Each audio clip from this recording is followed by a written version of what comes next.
I'm gonna take this Dollar Tree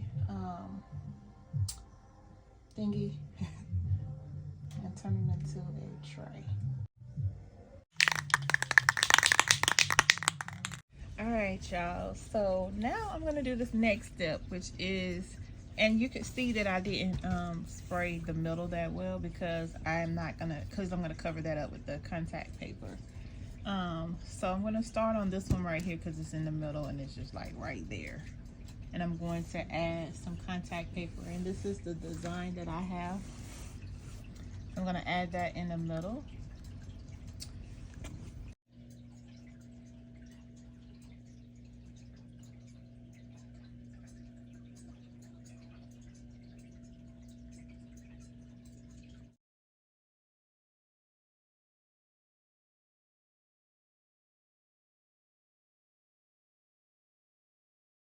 So I decided to take this one. I took my hot glue gun and I just made some squiggly lines like that, and I sprinkled some gold glitter on there.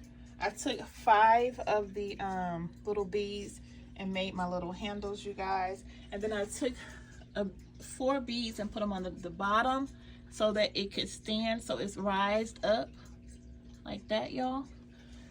Tell me what y'all think about this one. And this was one of the Dollar Tree serving trays. I actually have one more tray that I'm going to be doing, but I'm going to do that one tomorrow because I had to spray paint some items for it. And I'm going to just let it dry overnight. So stay tuned. Tomorrow I'll be doing my last tray. And y'all tell me what y'all think. These are all going to go in the new house.